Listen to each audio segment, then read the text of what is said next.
We had these outside on the table. I don't know if anybody picked them up, but I wanted to call your attention to our next speaker in March. And we are going to feature the mayor of Morgantown, Jenny Celine. And she's going to talk about creating a healthy community and the work that they've been doing in Morgantown for quite some time now, if you didn't know it, probably for about the last 3-4 years, some people would say longer. But I think she has some interesting things to say about what they've been doing in Morgantown to make the city a healthy community. And then in April, if you haven't seen on the yellow flyer, we are bringing in someone from Vermont, and this is an economic development specialist, and he's coming in to talk about community economic development and population health. So that's our speaker in the month of April. And then we take a break and we come back at you in September 2015. If you didn't know it, we are offering continuing education credits. And so if you are interested in getting the continuing education credits, let us know or see Crystal so that you can sign up for them. We do value your evaluations. We read them. We enter them into our database. Sometimes I stay up late at night looking at them. And so we take them seriously, so be sure and complete the evaluations. So what I want to do now is get us started, and I am going to introduce the moderator and the brain behind this session. So I want to introduce Dr. Robert Duval. And for those of you who go to the movies, he has never been nominated for an Oscar. It is not that Bob Duval. That's our running joke. You are supposed to laugh at that. Bob, raise your hand just so we can make sure that everybody knows who you are.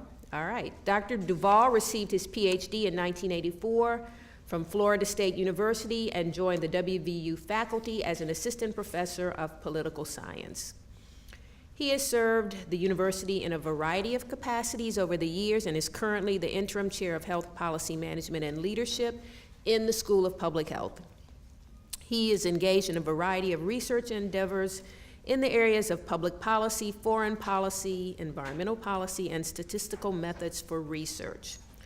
He's largely focused upon how the wide variety of methodological tools helps us to understand politics and policy across a number of fields, such as understanding terrorist and domestic extremist networks, social networks and interactions, foreign policy actions and reactions. He's also investigated monitoring environmental quality and advanced statistical methods. He taught the first climate change related course at WVU, in 1989. So I'm going to let Bob take over this trialogue and we'll get started. Thank you very much for attending today.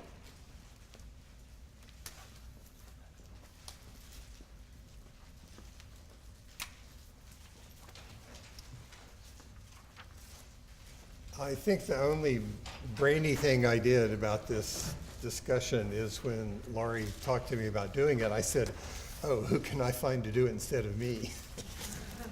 So I decided that we could try something a little different here. And so we're going to have 3 people present their research and a snapshot of their research, and we're going to see how it integrates. The one thing I've learned about climate change in a few years of looking at it is that it's obviously global, it is universal across virtually every discipline, and there are so many connections between what researchers do that it's fascinating to see how everything is connected to everything else. And since I do a bit of social network analysis, this makes it all the more appealing to me to look at climate change as a discipline or a universal subject of study as a form of network as well. Anecdotally, I should tell you how I became interested in climate change early. And it was as I left a position as an environmental policy analyst for the state of Florida in 1983 to come here. My boss at that time handed me a book, and he said, "This is the future of environmental policy." And it was simply titled CO2. In 1983, CO2 was the desirable byproduct of combustion. If you wanted anything else out of combustion, then you were polluting, but CO2 was the good thing. And we've come a long way since 1983, and I began to realize that for myself in about '88. And so began looking at it, at least from a pedagogical standpoint back then. But now it's time for me to turn the discussion over to some people who do research on it. And so I'm going to introduce the three panelists, I'll simply run through them first. Heather Basara completed this one? Okay. Heather Basara completed her PhD at the College of Public Health at the University of Oklahoma Health Sciences Center, where she later joined the Oklahoma faculty. She had a joint appointment at the Center for Applied Social Research and the Department of Geography and Environmental Sustainability. Her work incorporates a mixture of data sources ranging from ethnographic accounts and genetic data to clinical health history, and environmental observation, often in big data sets, in order to learn how social and environmental factors influence the distribution and mechanics of disease. Dr. Basara recently joined WVU as a faculty in the School of Public Health and is a member of the Clinical and Translational Sciences Institute. She is assistant professor in Occupational and Environmental Health Sciences. She's currently funded to study the population health risks related to weather and climate change in both Native America and in West Africa. Okay. Dr. Yong-Lak Park first receives an apology from me. I demoted him to assistant in the brochures. He's an associate professor of entomology at the Davis School of Agriculture, Natural Resources, and Design. He received his PhD from Iowa State in 2003 and joined the WVU faculty in 2006.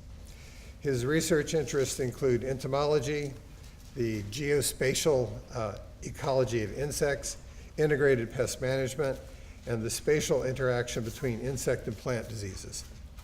His current USDA-funded research looks at the effects of climate change on pollinators and their associated pests and crops. Such questions are vital for understanding the potential impacts upon food security and the economic dislocations that may occur in a disrupted climatic system. Dr. Brent McCusker is an associate professor of geography at West Virginia University. He received his PhD from Michigan State in 2001 and was appointed to his current position here at that time. He's an associate professor of development geography, and his research examines livelihood systems and land use change in sub-Saharan Africa with an emphasis on the impact of climate change. Recently, he's been working with USAID on vulnerability mapping in developing countries around the world, including Niger, Bangladesh, Ethiopia, and Malawi. He teaches a variety of courses on international development for both undergraduate and graduate students. Okay, those are our panelists. And now let me explain the format. In a sense, this is simply an hour-long Q&A session. It's just that by the rules, which I made up, by the rules, I get to ask the first three questions.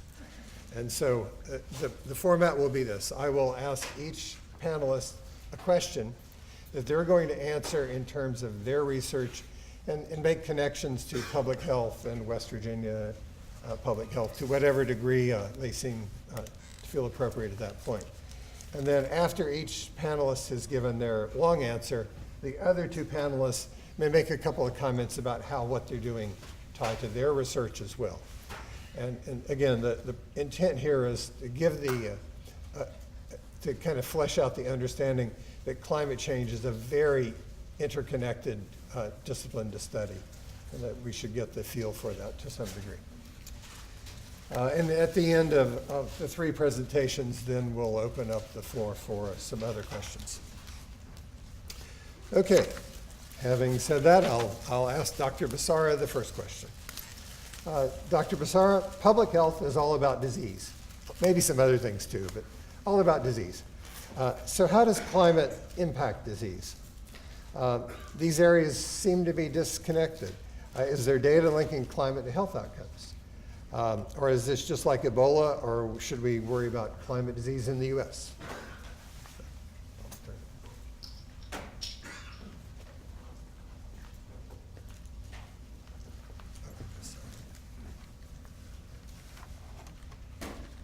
Do we have to? Okay.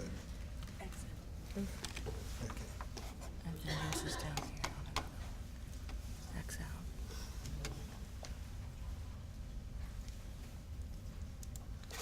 Okay, Heather's is right there. Thank you. You're welcome. And then you take the thing over there. There you go. Say X out.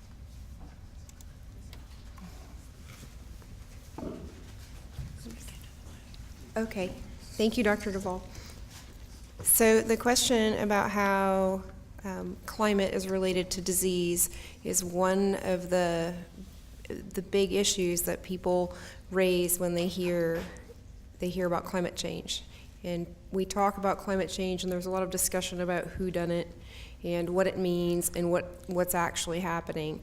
And then we talk about downstream effects, like changes in land use, economic impacts, social impacts, violent outcomes, food security. The list is endless, actually, as far as the effects on the system. And then we talk about health.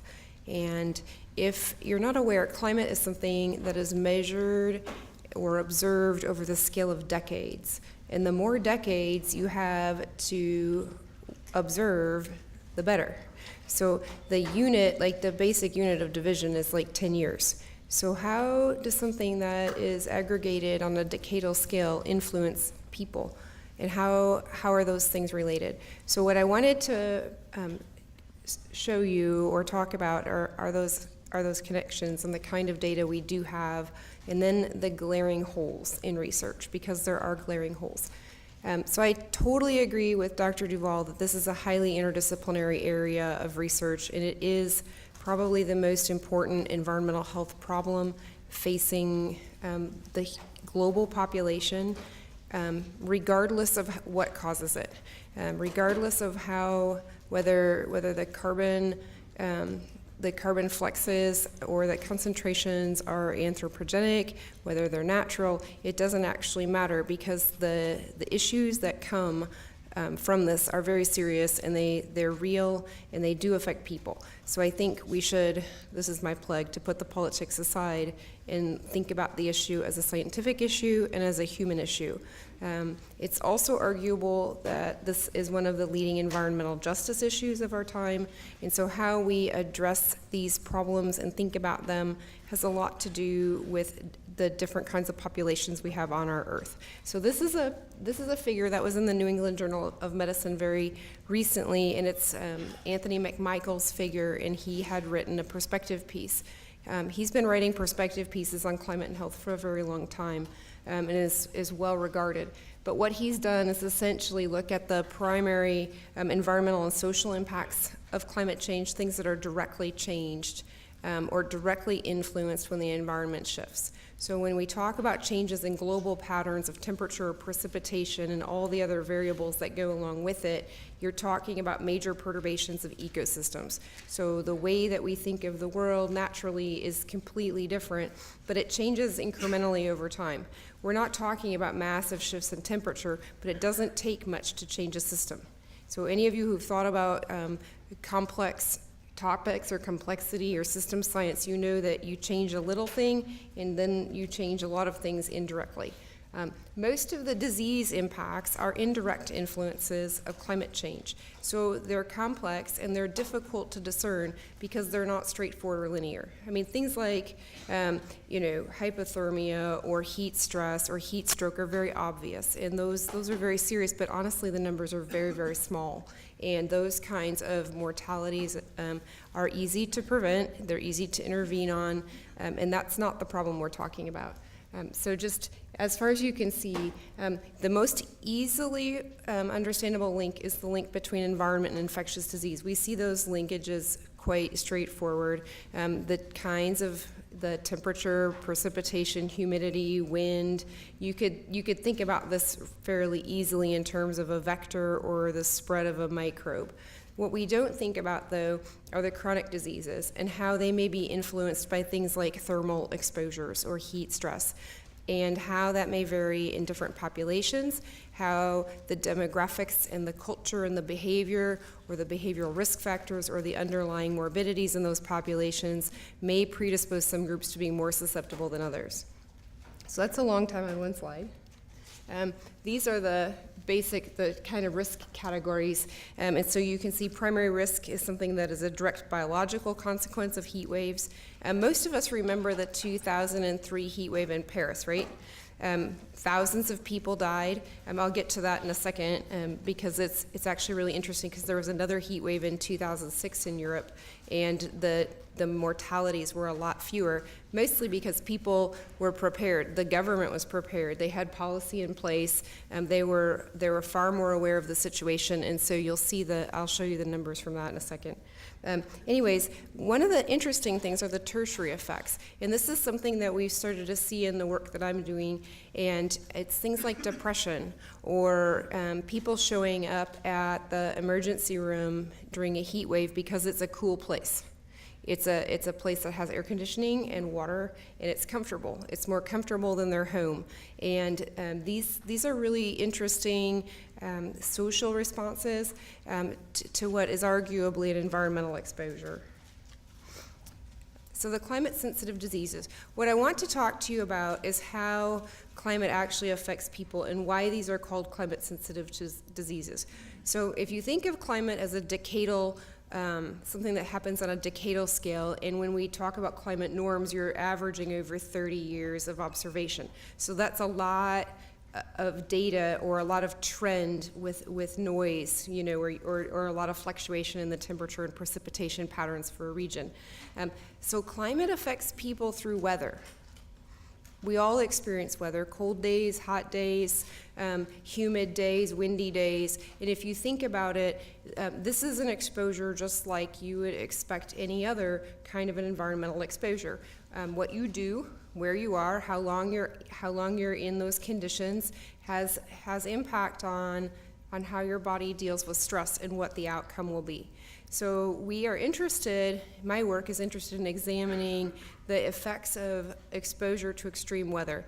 Specifically, right now I'm looking at, one project is examining the role of heat waves in chronic morbidities in the Native American population, and the other one is looking at changes in the hydrologic system in West Africa, and how that's related to the harmattan and the dust exposures and the downstream respiratory effects, or the interaction between the influenza, pneumococcal, and the meningococcal outbreaks. So there again, it's a complex system, and as you see fluctuation in that hydroclimate system, the relationships with the other diseases and the population do have some interesting kinds of patterns.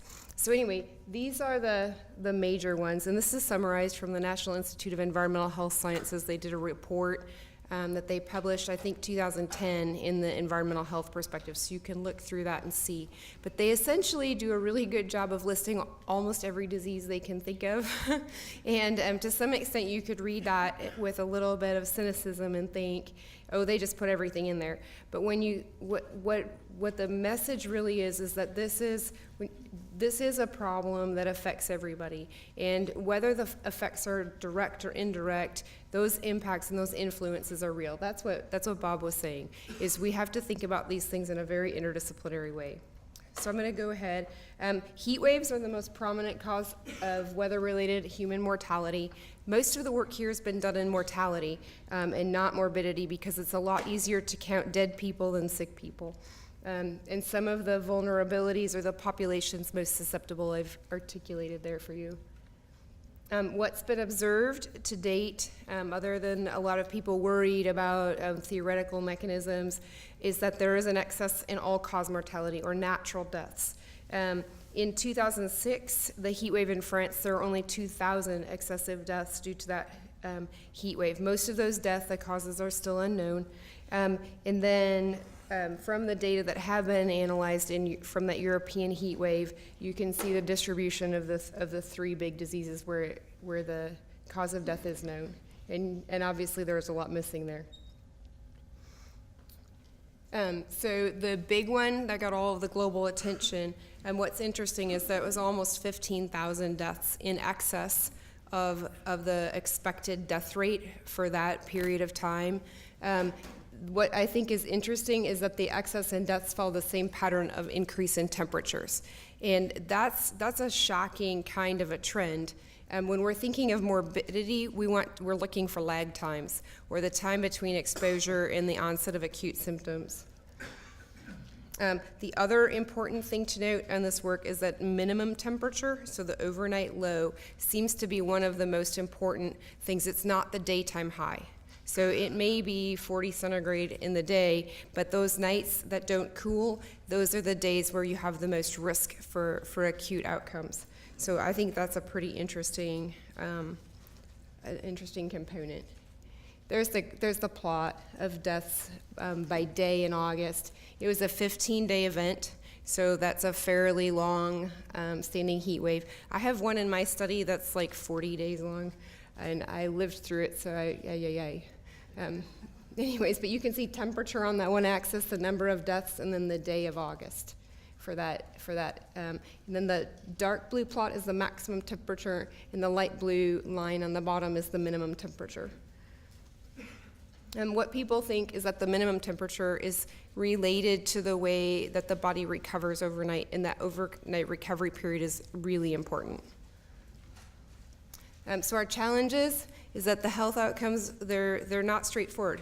So the last time I checked, we don't understand the mechanisms of cardiovascular disease or why someone ends up with an MI versus another kind of an outcome. And so how on earth do you make sense of an environmental exposure or an environmental trigger? They all have risk factors associated with them that confound things like smoking status, obesity, pre-existing disease, maybe they're diabetic. So this is one of the issues at hand at the time, and why I would say there's not a lot of good data. And then the issue of lag times or thresholds. So what threshold does a population have to, what's that threshold of exposure to heat before you start to see excess cases of illness? I like to think of this as sort of a continuum of serious outcome. And this actually was inspired by the work in Africa, where you start to see initially people are irritated, they have like nosebleeds, they have little sinusitis, and then they have influenza, and then they have a pneumococcal disease, and then then you see the progression to meningitis. And so the idea that the morbidity is progressive with exposure, I think, is a relevant point here. This is our data set. My study is it's all observational data. We're not using any models. That's kind of a source of joy, because most of the climate work is based on downscaled projections, and those exposure classes are a lot harder to make sense of. So one of the things we're hoping to contribute is the ability to do exposure assessment and really understand the bounds of our exposure classifications, just like if we were trying to understand exposure to a chemical. My study site is Oklahoma, which is in the southern Great Plains. This is our other data source, and I just this is today's current conditions at 9:05. They take measurements every minute, 9 different parameters, and the grid spacing is 33 kilometers. This is normal annual temperature, so that's just an example of a climate trend. If you can see, it's averaged between 1981 and 2010. So this would be like a base where we're looking at perturbation or change from normal. These are some of our early climate plots. The one on that side shows the number of heat waves by year starting in 1949 and going through 2010. In that line, you can see in the middle in the 80s and 90s that those 2 decades were particularly wet in Oklahoma. They were very moist, and so those were very cool decades. And obviously, the interaction between temperature and precipitation is a really big deal when we're talking about these kinds of trends. And then I told you about minimum temperature, and here you can see the monthly minimum value of daily minimum temperature. And this is reported because this is a regression smoothing technique that we use to basically draw that line. So anyway, you can see the trend.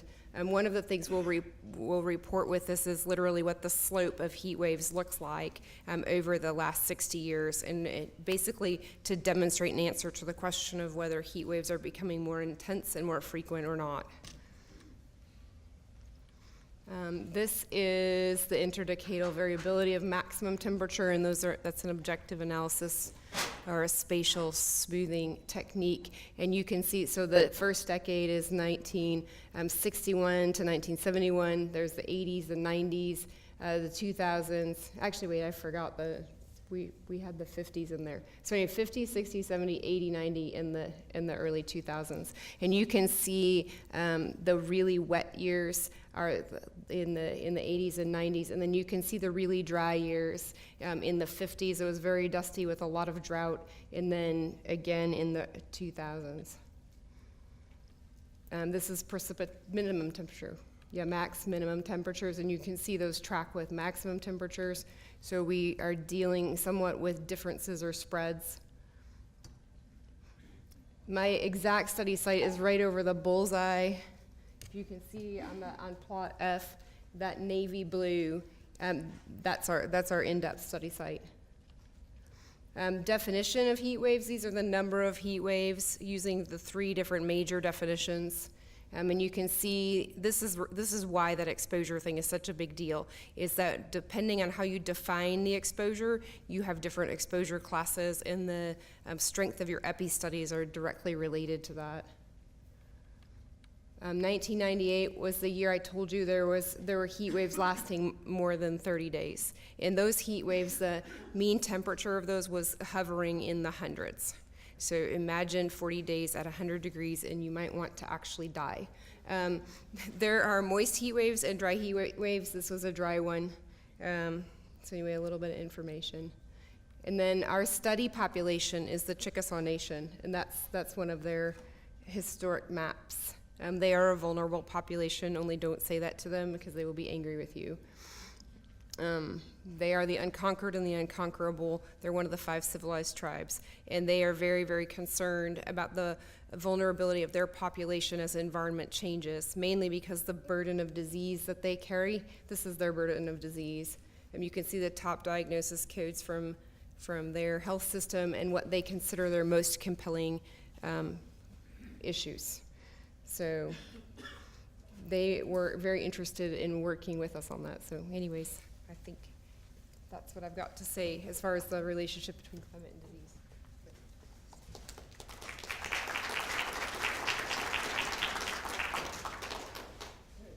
Ask if either panelist has some connections. So yeah, there are 2 points actually, and I'll just be brief. The connection that I see is, strongest connection is the minimum daily temperature. That's a very important relationship when we talk about climate change in developing countries. And it obviously affects health. A higher minimum temperature allows for diseases to spread, to be into areas that they weren't before, but it also, for development geography, it affects crop production. It affects, so it's also crop health. It's health of ecosystems. So that's a very important point. I was glad that you stressed that. And the other point that I'll stress is that early on, you had mentioned about letting the climate sort of taking the politics out of it, and I would argue that, and I'll just end because I'm going to talk about climate denialism, and I would say something. I'll say something that should make the scientists in the room very uncomfortable, which is we can't do that. We've done that with climate change, where we wanted to let the data, the science, the facts speak for themselves.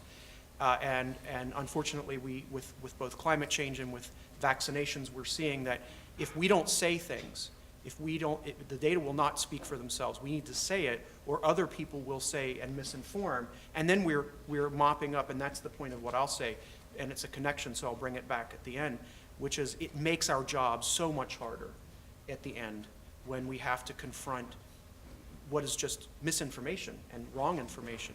So I think those are the two connections that I saw strongly. Heather, I have one comment too. You mentioned that it is hard to study get the relationship between climate change and disease, and also there are so many complex causal agents. That's actually what we have some difficulty in agriculture, because climate study need to be holistic, but at the same time it needs to be very specific or detailed, so it is very hard to do. So that's why a lot of study has been done this way. Oh, what will happen to this species distribution in 2099, right? And we got the map.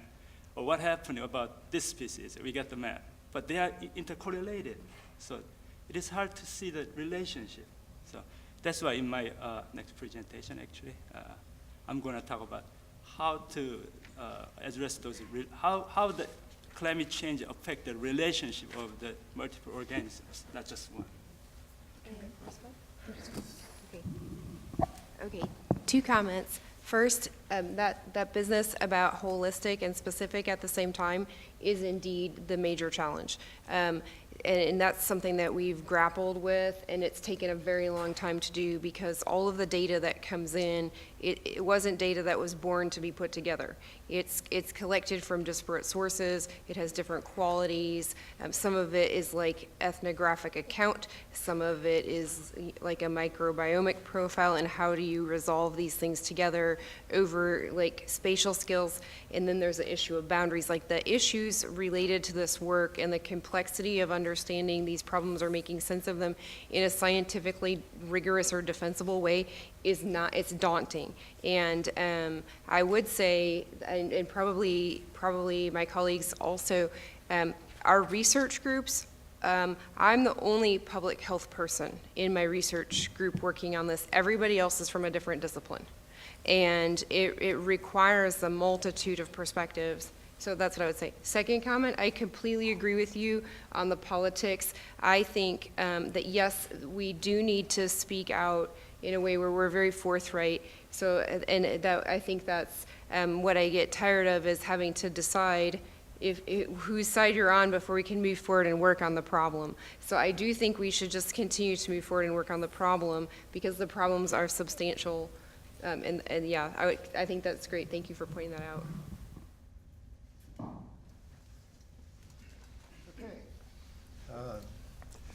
I'll chime in and say, as a political scientist, my understanding of the world is you can't take the politics out of anything.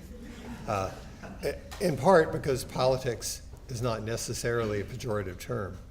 Politics is how we make decisions of any collection of human beings greater than one.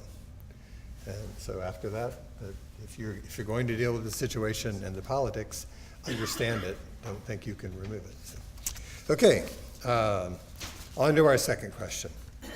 Dr. Park, you're an entomologist working in the effect of climate change on agriculture, specifically pollinator bees and blueberries, if I understand correctly. Could you tell us what you found so far and how your climate change research could be applied to public health?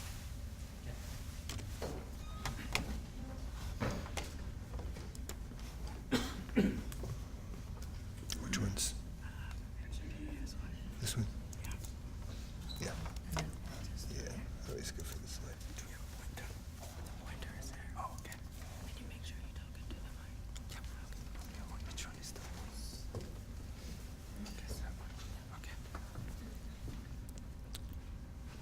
Okay, I'm gonna actually talk about my research as actually the Bob asked, and then I'm gonna relate my research to public health, how to apply some findings in agriculture to public health.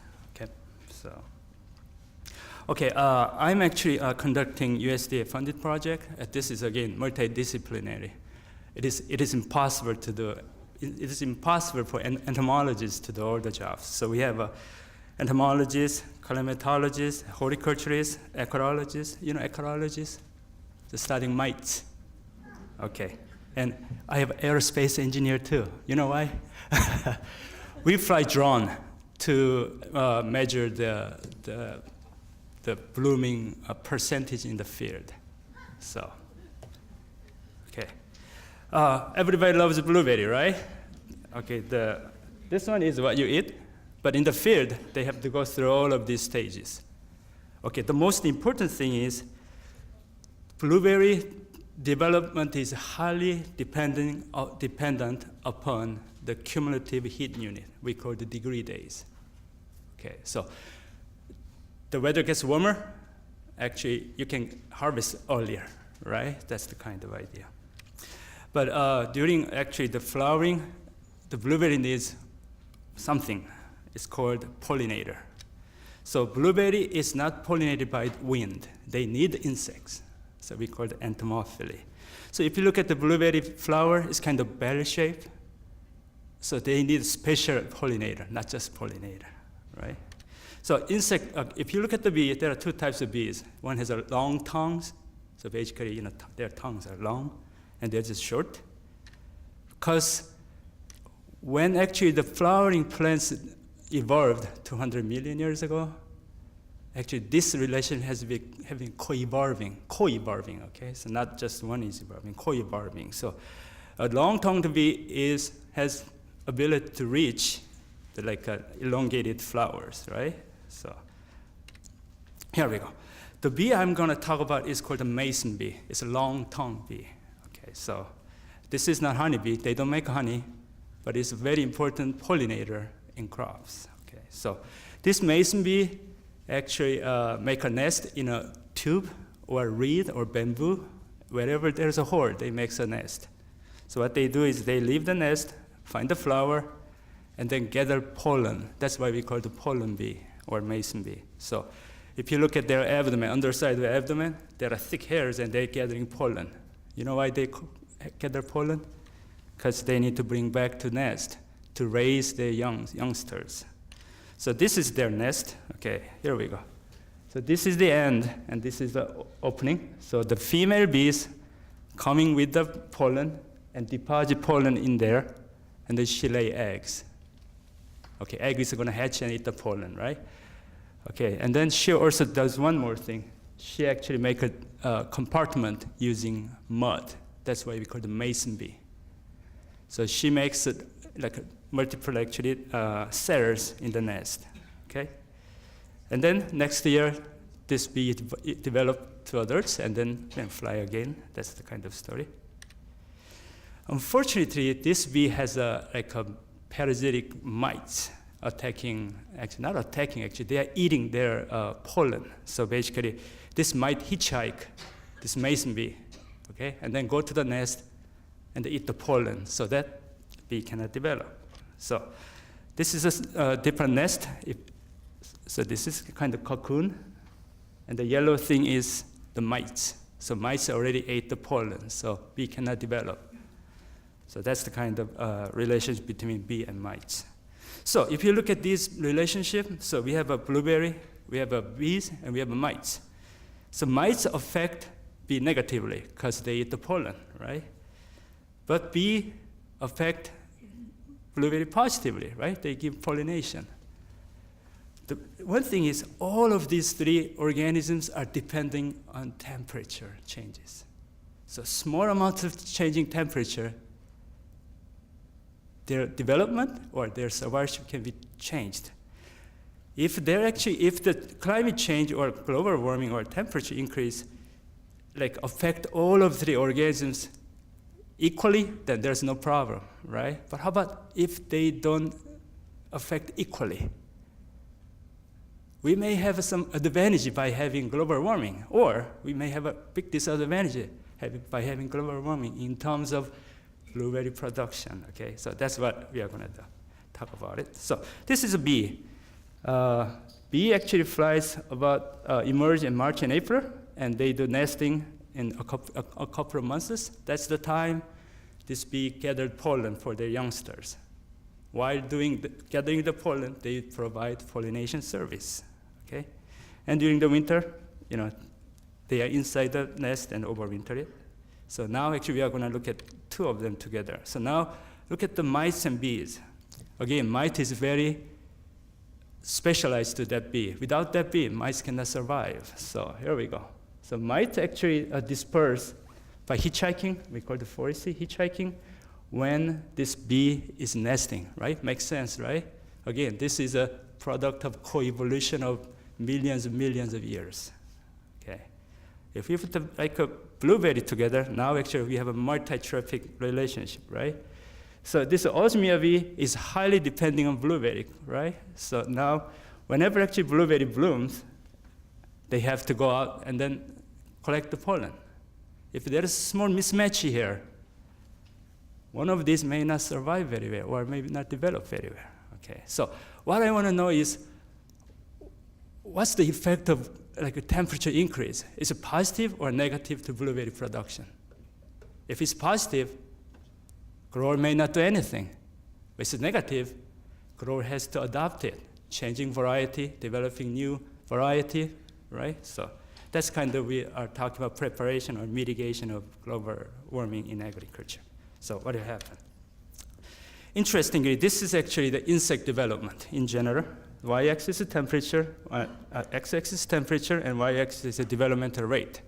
The higher, which means insect develop faster. So it's not like a bell shape, it's kind of skewed to the high temperature, which means if a small change in high temperature, insect development can go very quickly down, right? So we call it sensitive. So by having low temperature, high temperature, and optimal temperature, we can describe the model of insect development. Okay, here we go. Now, this is actually one of the data. So we actually get the data point, and then we model it using nonlinear regression. And this is actually our physical models for bee development. So here we go.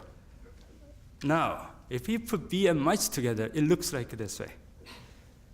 So red is bee. So bee development look like this, and mite development is a little bit different. Like their temperature range is shorter, okay? And then their optimum temperatures are a bit cooler. So if temperature goes up, this might have a problem maybe. So here we go. This is our general temperature in the field. If we have a 5 degree Celsius increase, what will happen is it is more favorable for the bee, not the mites. If there is another temperature increase, what will happen is this mite is gonna die because they cannot develop, right? So if you put blueberry together, now it's more complex. But blueberry has a high, wider temperature tolerance, so it may be okay. Temperature increase may be favorable to bees and blueberry rather than mites. Okay. So now actually we try to apply these findings to national scale. So which means we have a climate change scenario. You heard about it, emission scenario? Okay. So basically we have a 5 scenario. This is from my colleague Eberly. He's a climatologist at WVU. So if you look at the RCP 8.5, we'll have about 5 degree Celsius increase by the end of 2100, right? So here we go. Okay, this is actually the mapping provided by Dr. Lee.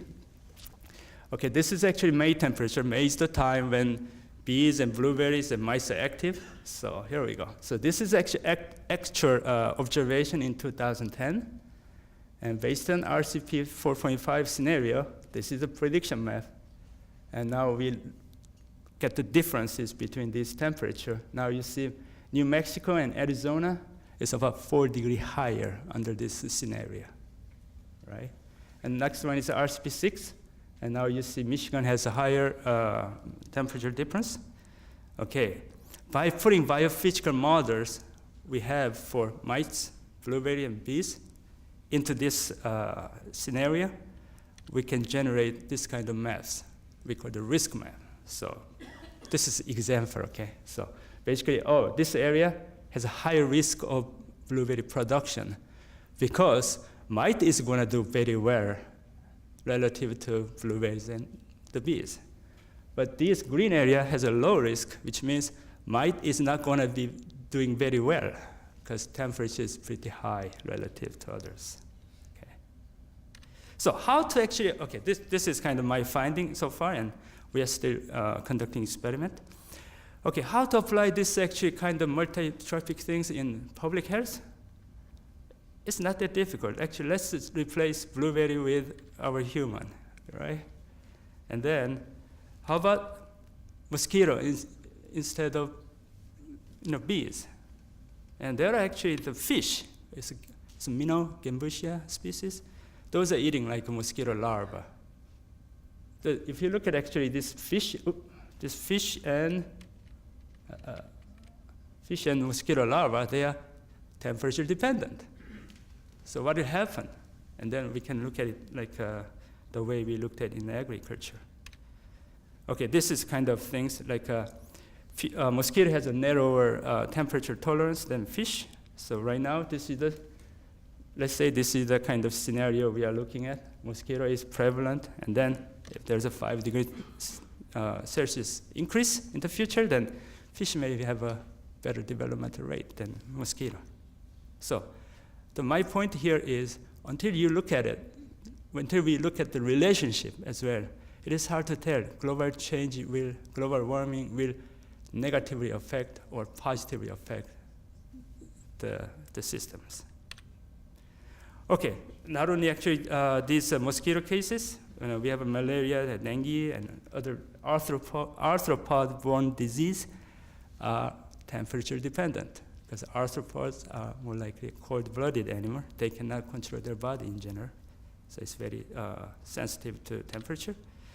Not only arthropod, how about pathogens like a virus, fungus? Some may be temperature sensitive, right? And some of the actually insect, for example, insect venom production is actually also temperature dependent, like bees and wasps. So in that case, maybe we may have a more nuisance or allergy or envenomation with the temperature increase. I have one more picture, actually. I'm from South Korea originally, and I had the chance to go back to Korea about 2 years ago. I was shocked. The place where I know of, like apple belt, it's not anymore there. It's become a citrus belt. I didn't see in West Virginia such a big change, but I went back to other countries. There were serious changes. If crop changes, the system changes, insect changes, pest changes, right? So it is very serious in some countries. Okay, that's my, for example here, the apple was here about 15 years ago. Now apple is up here. So it moved about 100 miles in 15 years. That's a big difference. And this sexual system changes almost everything. Insects, weed, plant disease, everything. Okay, thanks.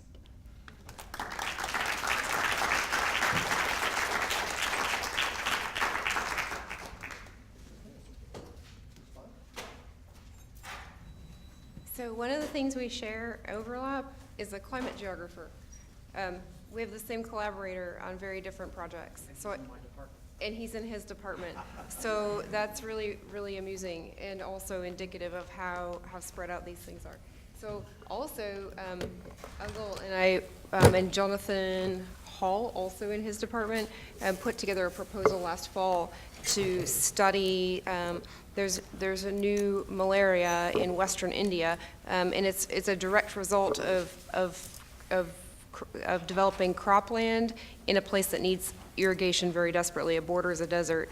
And so what's really interesting about that area is there wasn't malaria there until they started to farm that land and then irrigate it. And so this land-atmosphere interaction component of what you do is important. And one of the things we've been looking at is the way that the land surface and the atmosphere are linked, the different variables or the components of these relationships. We believe and are looking at the relationships to the disease triggers, things like geopotential height in the atmosphere or soil moisture. And those are variables that I know your work is deeply influenced by. Whoops. Okay, I think this is just taking a second. Yeah, I think those are the same overlaps that I'm having as well, especially with the climate scenarios, which I'm working on. I'm not working on them, I don't do the climate scenarios, but I have colleagues who are working on those. I think that's a very strong overlap, and it links really nicely to what I'm going to say, actually.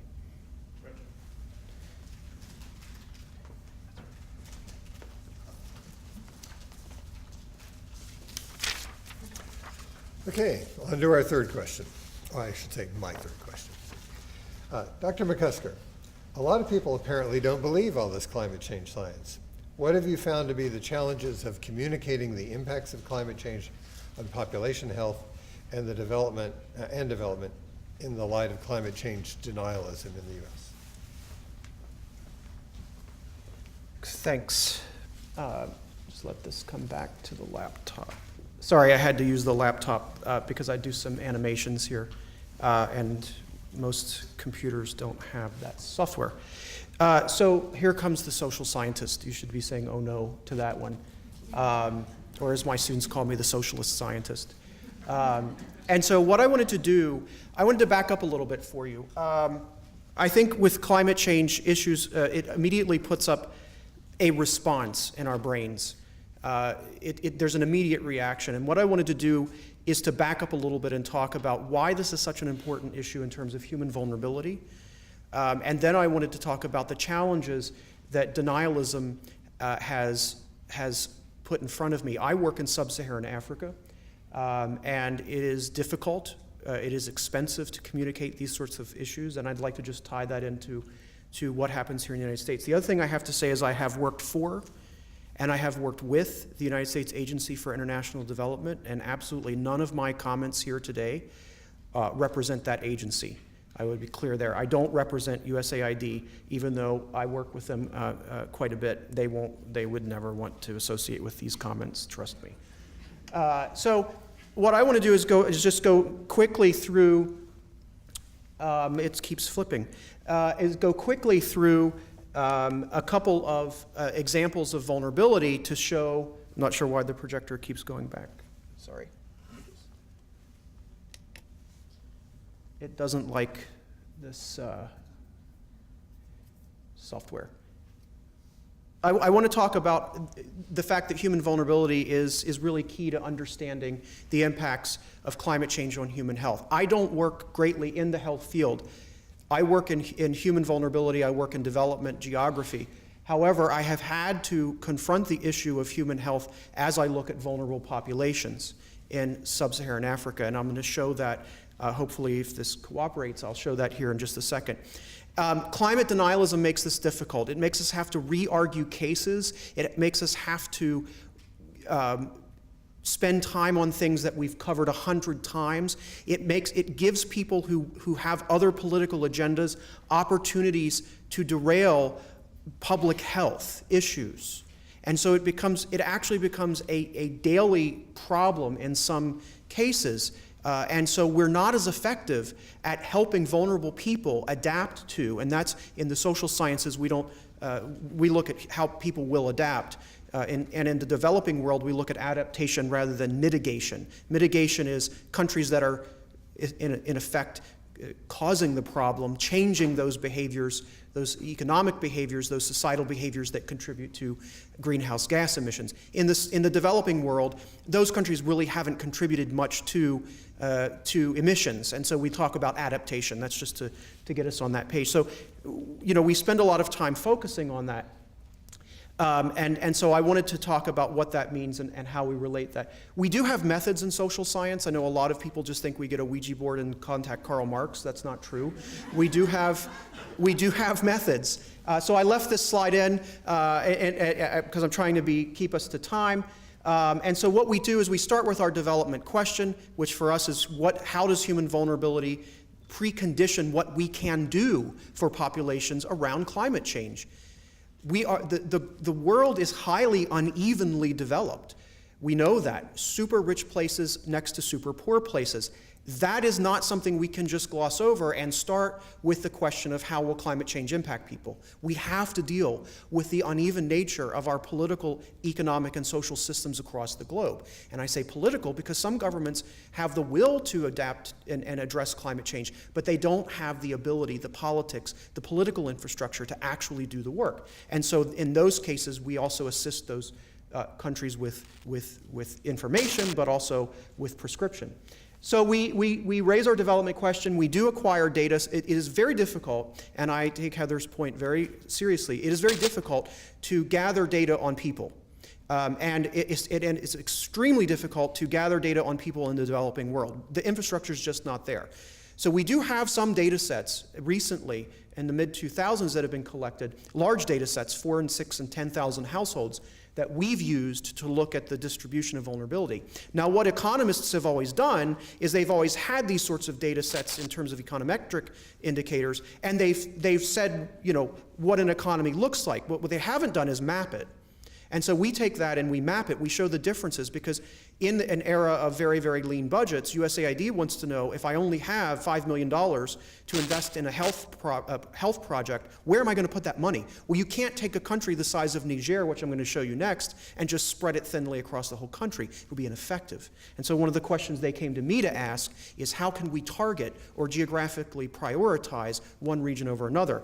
And so we just don't say, well, our favorite place is Mon County, let the rest of the counties have nothing. We have to have some sort of scientific justification and validation for where we're going to do this. So we do that. We conduct exploratory analysis. We do use regression models. We use 3 different types of regression models, one that does not include space and 2 that do in the regression.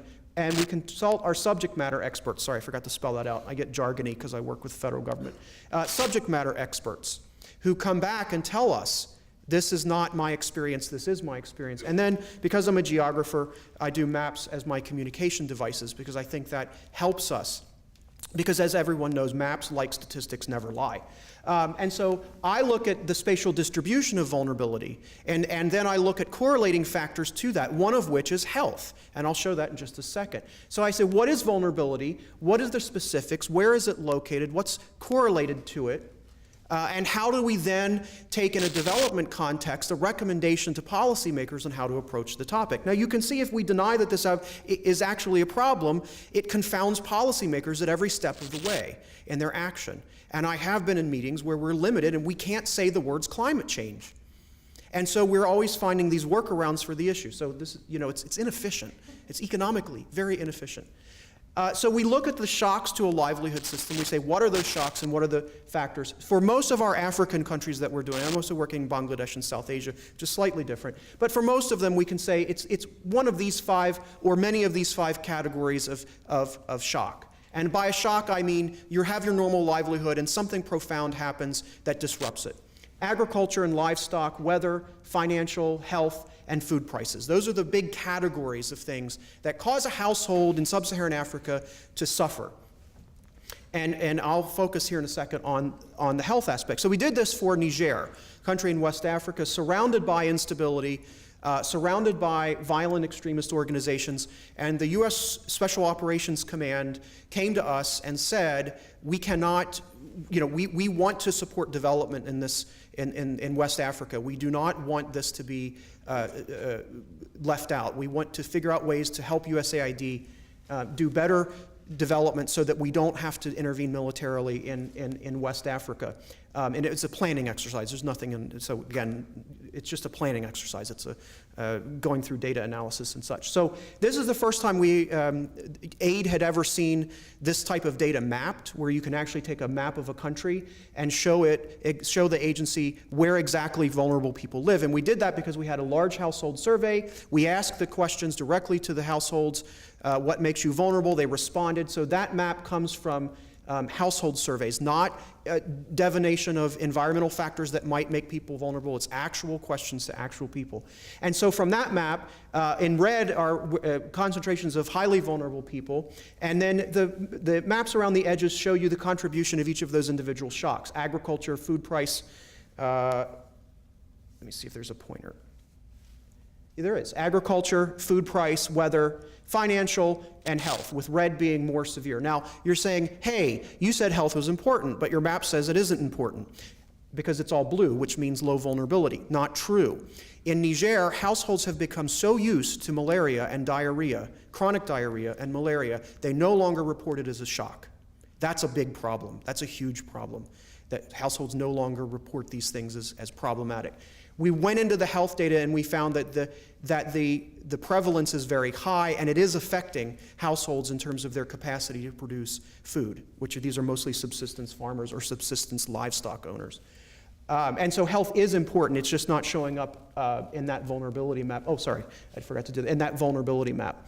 But when we take it apart, health is a key correlation to vulnerability in specific communities. In Bangladesh, which I haven't yet mapped, the number one shock to a household that causes them distress is a health-related issue, a family member who gets sick. Now, if we think of Bangladesh, very flat country in mouth of the Ganges River that is extremely vulnerable to sea level rise, and we put more water in that system. There's 140 million people in a country the size of Iowa.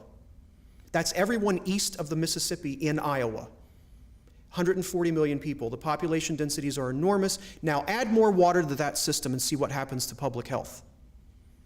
Add more cholera, add more malaria, add more dengue, add more everything that comes with inundating the landscape with population densities of 140 million people in a place the size of Iowa.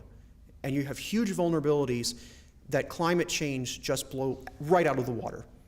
No pun intended.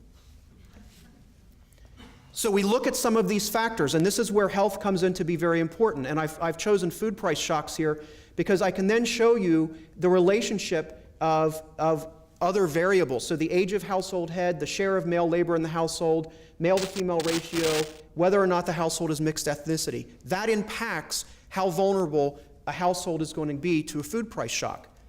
And not only that, but I can tell you where in that country being a mixed ethnicity household leads to more vulnerability and where it doesn't lead to more vulnerability. So we did this. We talked about, I think I loaded it correctly. Yes, we talked about all of these types of shocks and all of the types of vulnerabilities. And one of the key factors which keeps coming back over and over and over again is access to community services. And what do you think in that access to community services is the number one factor in whether a household is vulnerable?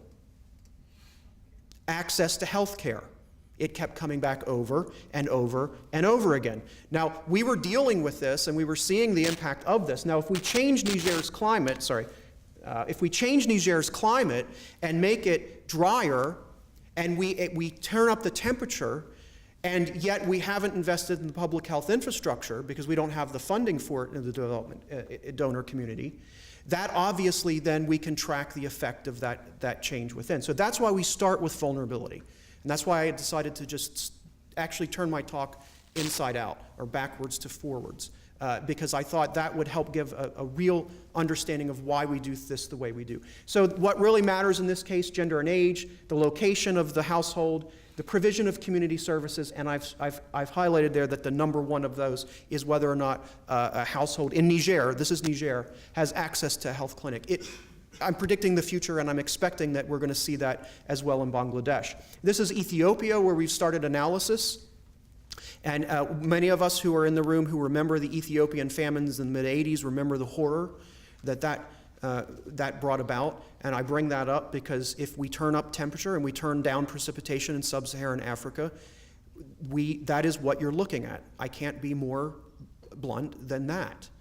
And so when I'm trying to think about how people are distributed across Ethiopia, these are the shocks that they experienced in 2011 and 12, and we know this is not a surprise. We know that people in the south of Ethiopia, the pastoralists near the Somali border, experienced a lot of shock. When I have to stop that analysis, when I have to stop it because someone says, I don't think climate change is actually causing this, I think it's something else, then I can't actually deal with the issues and start to help develop climate adaptation strategies. I have to stop. So this is the answer to the question. This seems pretty, denialism doesn't really have a role here because we just ignore it. We can't ignore it, and I'll tell you in a minute why we can't ignore it. So this is distribution of vulnerability through Ethiopia. This is Malawi, one of the world's poorest countries. And this is a map showing, these are my climatologist colleagues at the University of Texas in Austin, showing essentially that the growing season in Malawi is going to shorten. Now, this is a country that is absolutely dependent on subsistence agriculture, and it's largely dependent on one crop, and that is maize or corn. And corn is extremely temperature sensitive and extremely precipitation sensitive. And you've got a country where the caloric intake of the average household is overwhelmingly dominated by maize, and we're going to turn up the temperature and we're going to turn down the precipitation. Actually, what we're going to do is not that. The precipitation is, say, about the same on an average basis, annual average basis. What we're actually going to do is we're going to stop the dry season, or the rainy season from starting in November. We were just there in northern Malawi. One of my students is in the back, and we were just doing interviews, and people were telling us, it used to start raining November 15th. Now it's December 15th. This year it didn't start raining. We were there in January. I brought mud boots. I thought we were going to be drenched. No rain. And then guess what happens? It started raining, and the country flooded because it was deluge of rain. So actually what's happening is that the intensity of rainfall is increasing so much, it's not a nice, slow tapering off of average annual rainfall. Farmers could probably adapt to that. What they can adapt to is the fact that it doesn't rain when they think it is, and then when it does rain, it washes everything away. And so that's the change toward the bottom right there, showing that the average growing season is going to shorten significantly.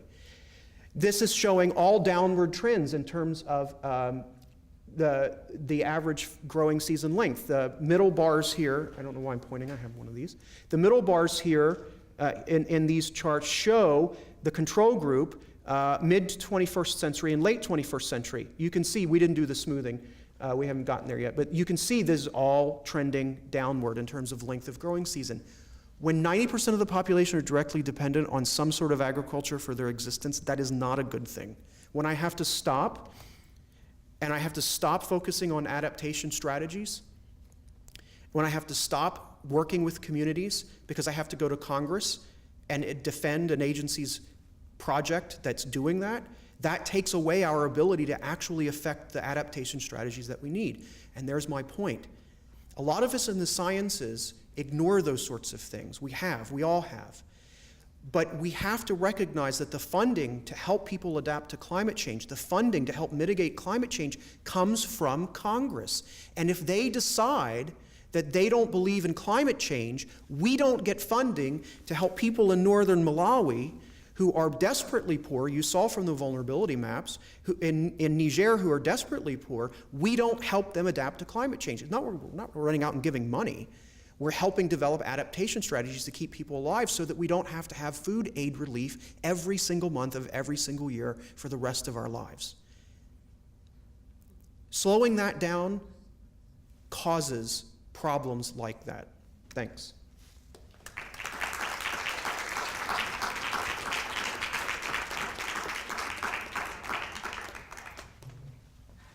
Okay, so I have so much to say, but I'll not editorialize too much.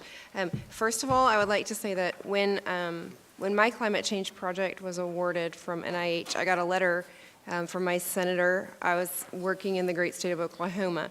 And if you know my state, you know who my senator is, and he is probably the most famous climate denier of all time. And the letter I got from him was a personal letter in which he changed the title of my project to talk about disaster mitigation. The title of my project explicitly said climate change in Native Americans. And that, I saved it because, I mean, it's a big deal when you finally get your thing funded. But I saved it mostly because he couldn't bring himself to actually use the real title. And I think that's very telling. So I would say that. The second thing I would say is every time I talk about this work, I have to pretext it with a discussion about what climate change is and whether it's real or not, and how the reality of it isn't, like, the cause of it isn't relevant to the work we're discussing, because it does get in the way of being able to get into the science and understanding those causal mechanisms. Third, I work in Burkina Faso, which is the country next to Niger, and actually my postdoc is from Niger. And what I will say when I've been there is, number one, their government and their Minister of Health and their faculty at their schools of medicine, they know climate change is happening. They're very, very concerned about their environment and the impact of environment on diseases like yellow fever, malaria, dengue, cholera. The list is extensive. They view disease as a systemic thing. They don't see the discrete categories that we see in the United States. Another thing, yes, your point on healthcare access or the need to intervene on a disease like malaria, it undoes a family's budget. It means that someone's not eating. And these are places where if you have many children, some of your children are eating on one day and the others of your children are eating on another day. And mom doesn't eat.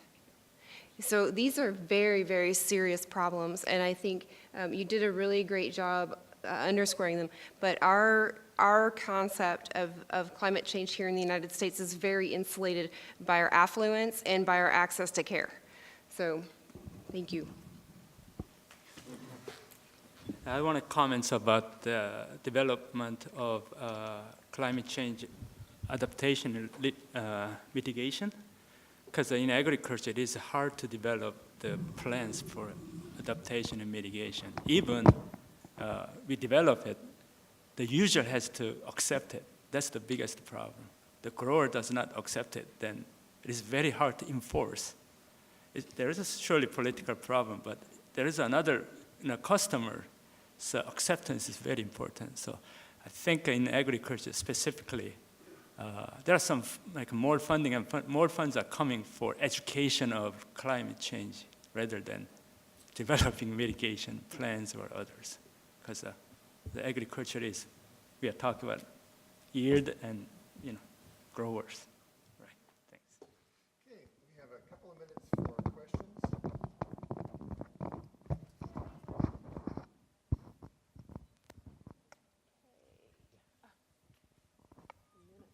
Raise your hands again. I know you guys are working all over the world, and that's fantastic. I don't know if you're aware, but recently in West Virginia, the Board of Education has taken steps to try and change the way we teach our youth here about climate change. And are you aware of that? Yes. Okay. I just wonder, do you have a comment? Can you share something with us to share So I with have them? some kids in junior high, and I picked them up from school the other day, and they informed me they weren't allowed to learn about climate change. And Mommy, you're not allowed to talk about it anymore.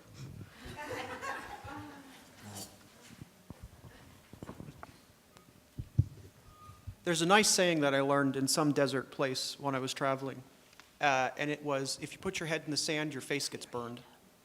And I don't remember where that was. I wish I could. I was appalled by that. And to me, the outrage that I had was that we have failed miserably as educators. If we are confronting the fact that we cannot communicate our knowledge that this great institution of West Virginia University participates in, if we are so ineffective that we have a state board of education that wants to do that, we've failed miserably, and we really have to get out there and express why this is such a problem. So I personally was very upset about it. Now, they changed that decision. They reversed that decision, I think. I'm not sure why they did it, but they did. But it's just proof to me we have to keep talking about this, and we have to stand on our science. We have to make sure we have good, solid science so we're not being undercut. And we have to just keep saying as loudly as we possibly can that just because you run away from something doesn't mean it isn't there. So they only changed it temporarily. They're still waiting for comments. And I think as university and community members, we have to not become apathetic. I'm not sure it's a problem that scientists aren't communicating. There are corporate interests that are very devoted to not having this understood. That wasn't the comment I was going to make. I was going to say thank you for this wonderful presentation. This is one of the best sessions we've had. And one of the things that I think is encouraging about every single talk is the fact that you're taking a systems approach, because that's the only way to do it. I just had one small comment about cardiovascular disease and the model that's being used, and that is that it may not be a threshold effect. There's a whole concept about triggering events in heart disease. So if you have underlying heart disease and you get a triggering event, you get the MI. The triggering event, there's a whole literature, can be stress, and heat affects people differently. So some people from the time they're young are very disturbed by the heat and others aren't. So what is the threshold of temperature that's stressful for one person isn't for another, but the physiology of it is they start secreting cortisol, fibrinogen, all of these things that trigger a plaque, release and then blockage. So that's just my 2 cents. That's an awesome point, and I didn't get time to get into it, but one of the things, one of the components of our study is to look at the different morbid outcomes independently, because they're separate exposure. The exposures are there, so you could live in the same community, but depending on your individual characteristics and the variability among even family members is vast. So starting with a same exposure, depending on your underlying disease, like you say, and all of the co-risk factors, we expect fully that each one of those diseases will have very different profiles in terms of its relationship to the variables. And Dr. Lee, also collaborator of this posse, he has been doing some very in-depth atmospheric process work to understand, like, as we've reconstructed over that period, because we really strongly think, and like the hunch is that as we look at these, cardiovascular disease will have a very different profile than like a ruptured aneurysm or a diabetic outcome or even a depressive episode, or who knows, what the thing is. But yes, we think very strongly that this has to be disease specific, and the more we can partner with experts on those specific disease topics, the better our ability to make sense of that. It's an awesome comment. Thank you. I, again, want to join the rest of the audience in thanking you for this informative and important discussion. I want to ask a question about, we've heard about a lot of first order and second order change, but it seems to me that the acceleration is really one of the inputs that is very important. And I'm just wondering about whether there's been enough understanding of the rate of change. And it's such a complex system, but can you evaluate the rate of change and then look at your outcomes in terms of a third order model? Okay, so I'm not a climatologist, but I have some friends. So what I'm going to say is that we are looking at this with data, because I think that the rate of change varies geographically around the world. So when we think about the big climate models, those are scaled at a fairly large geographic area, and what we know about microenvironment inside of those grid boxes is that it's highly variable. So generalization, like even the downscale projections for over a grid box, I don't know if all of you are familiar with how these models work, but it's aggregated, it's smoothed. And so if you want to understand what's going on in somebody's neighborhood, the smallest grid box on a global climate model is too big. So that's why our study uses observation, is because even there we're at 33 kilometers different spatial resolution, which is very dense observation of atmospheric variability. And it's arguably the best resolved data in the world. And it's not fine enough. It's not specific enough to really capture exposure. So what I would say as far as the climate models and the rate of change is that we don't know. It looks like it's accelerating, and I would bet my bottom dollar that it's the rate of acceleration or the slope is different in different places. And so we have to be very mindful of that. And when we're talking about people or local ecosystem effects, the rate of change to the study site or the area that we're working is the critical piece of that. And that's, Okay, one more comment. that's and then- especially important if we add the time dimension in, because that's where you get people saying it snowed today, there's no global change. Okay, I'm going to ask Bob to close it out because we've gone over our time. I just want to thank everybody for coming and ask you to come next month when we have the mayor of Morgantown, and we'll be talking about healthy communities in Morgantown. And Bob, do you want to close it out with some final comments? I just want to thank the panelists. I found it very informative. Thank you, everybody.